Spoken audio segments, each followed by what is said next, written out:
We want to get right to Hurricane Dorian, inching closer to the U.S. mainland. Take a look at the satellite showing where the storm is at this hour. It is huge, and it's still pounding the Bahamas before moving north. Hurricane conditions possible along Florida's coast as early as this afternoon. The Carolinas under even more threat.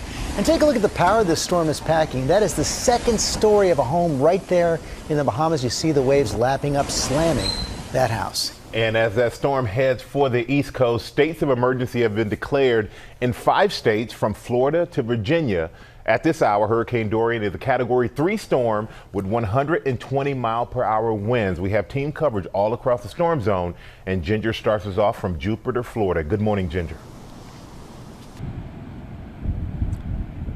And Michael, even windier here this morning. We've seen gusts just south of us to 61 miles per hour, but that beast that has not moved for at least 14 hours, it's been stationary, is still about 100 miles east-southeast of me here. So we are going to see impacts. That wind field has become broader, but boy, nothing like the Bahamas has seen. This 48-hour satellite track shows you it coming over Abaco and then over the Grand Bahama Island and eventually just stalling out just north of that island. The eye now closing a bit, the storm weakening, but again, that wind field broadening. So everybody's saying, when is it going to move? Well, we still do anticipate that track to the north. You can stay, it remains a Category 3 with 120-mile-per-hour max sustained winds.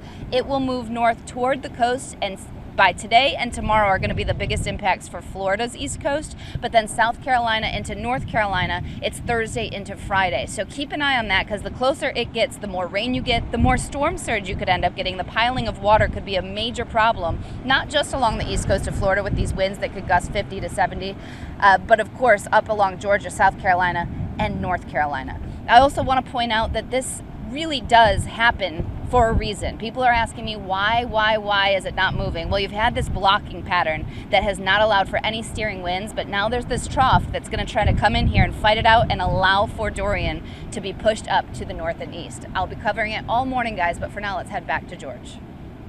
Okay, Ginger.